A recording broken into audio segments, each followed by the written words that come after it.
Olá! Segunda-feira, depois de um sábado e de um domingo livres, mais um dia de feriado. 1º de maio de 2023, Dia dos Trabalhadores não trabalharem, Dia do Trabalho, numa lembrança do massacre dos grevistas de Chicago, Illinois, nos Estados Unidos. E eu abro o noticiário do dia, que é a nossa conversa deste dia, com a notícia de que o Lula ameaçou num discurso no Vale do Anhangabaú, em São Paulo, na festa dos sindicatos, 8 centrais sindicais, todos os que tentaram o golpe. São 30 mil. Segundo a polícia, 30 mil deram o golpe. Esses serão presos, segundo ele. Agora, o que acontece é o seguinte: o Lula está instalando definitivamente no Brasil o coronelismo sindical de esquerda. Porque só no tempo dos coronéis que o executivo mandava prender e soltar. O executivo não manda prender e soltar em democracias. Inclusive na democracia do amor, que o Lula disse que estava reinstalando ao desalojar Jair Messias Bolsonaro do governo no dia 1º de janeiro deste ano, depois da eleição de 2022. Então é uma licença poética, nada poética, né? É o caso de dizer que ele, em vez de ele estar tomando a justiça, fazendo justiça pelas próprias mãos, está fazendo justiça pela própria caneta, justiça pelo diário oficial, justiça por causa do poder que ele tem como presidente. Não pode, viu, Lula? Alguém precisava te contar isso. Já que você não sabe, alguém precisava contar. Pois bem, além disso, ele fez mais uma piadinha contra o presidente do Banco Central, que é autônomo, por lei. Foi votada uma lei que dá autonomia ao Banco Central e ele tem um mandato, e o presidente da República indica o próximo. Não tem condições de tirá-lo do poder. E como o presidente, o Roberto Campos Neto, disse que a taxa de juros depende da inflação, é uma tentativa de segurar a inflação, o Lula já fez uma piada que evidentemente é uma piada de péssimo gosto e que não tem o menor sentido, porque o Lula não entende nada, absolutamente nada de economia. Então ele diz o seguinte: olha, a taxa de juros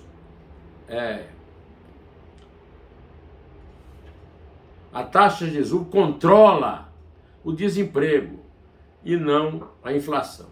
A taxa de juros não controla desemprego, porque desemprego é outra coisa. É que o Lula não sabe o sentido da palavra controlar.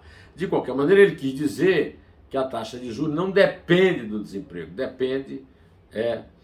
não depende da inflação, depende do desemprego que está alto e precisa baixar. E isso aí é um problema que ele tem que resolver, não o presidente do Banco Central, numa concentração de 8 centrais sindicais no Anhangabaú, ele operou mais essa agressão ao raciocínio simples, Bom, enquanto isso, em Ribeirão Preto, o governador Tarcísio de Freitas, ao lado do ex-presidente Jair Bolsonaro, de quem é aliado, disse que quem invadir propriedade rural será preso em São Paulo.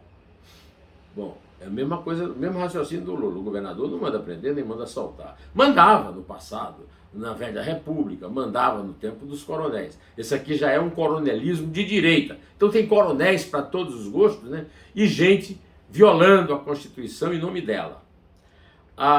Eu falei também para vocês no começo aqui do vídeo da pesquisadora Samantha Vieira, que foi impedida de ficar no avião da Gol, que ela viajaria para São Paulo, lá da Bahia, onde embarcou, porque ela não pôs as 3 bagagens que ela tinha, uma das 3 bagagens que ela tinha de mão no avião, embaixo do banco, como exigia o comissariado do avião. Ela insistia, porque havia espaço para colocar as 3 em cima. Teve uma discussão, os comissários chamaram a Polícia Federal e a Polícia Federal cometeu o arbítrio de prendê-la. Tudo isso porque ela era negra. Só porque ela era negra, tá?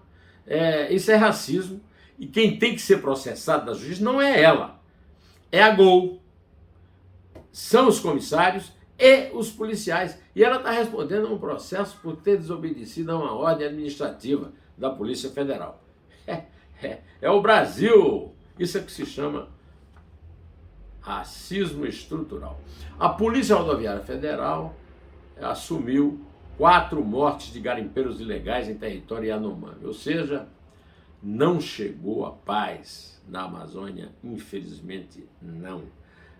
A morte continua campeando lá junto com o desmatamento. A respeito desse assunto, o privilégio dos sindicatos, a justiça e tal, o advogado Zé Paulo Cavalcante Filho, acadêmico 2 vezes na Academia Brasileira de Letras, na Academia de Ciências de Lisboa, recentemente ele entrou lá, ele tem uma coluna semanal no jornal Folha, lá de Pernambuco, e nesta ele tratou de 2 assuntos que são muito caros a este comentarista aqui. O primeiro deles é que o Supremo Tribunal Federal, ao contrário, que todo mundo quer invadir a área do outro. O Brasil é o único país do mundo, isso é um jabuti, como se diz, né? O Zé Paulo mostra isso, em que o Supremo Tribunal Federal não apenas julga, mas também faz leis. E quem tem que fazer lei é o Congresso, não é o Supremo. O Supremo julga se as leis que o Congresso fez estão dentro da Constituição ou não. Só isso. É uma decisão que o Zé Paulo cita, que os sindicatos garantiram no Supremo os seus privilégios em relação à questão do seu controle sobre a empregabilidade, né? Os sindicalistas não podem ser demitidos, ao contrário do trabalhador sem carteira assinada e sem sindicato, que não tem a proteção de lei nenhuma, né? Então, o governo quer esse dispositivo, né, para agradar os sindicatos, que, por sua vez, os ministros do Supremo querem agradar o governo. E aí está feito o ciclo do privilégio. O doutor Zé Paulo Cavalcante Filho também bate num tema que eu vivo aqui me batendo e que o professor amigo dele, Modesto Carvalhosa, professor da USP, Direito da USP, também insiste nos seus textos e suas entrevistas. Não permitir mais decisões monocráticas dos 11 ministros. Esse, segundo o Zé Paulo, é um jabuti que é exclusividade brasileira. Nenhum outro Supremo no mundo tem decisões monocráticas. Também hoje, um assunto que está me preocupando muito é que existe 28 dias de espera para as pessoas que são atropeladas por moto, por acidentes de moto, serem tratadas, serem compensadas por isso. Os acidentes de moto aumentaram muito. Bom, e antes de encerrar, eu queria 3 pequenos comentários de futebol. O Robson Morelli,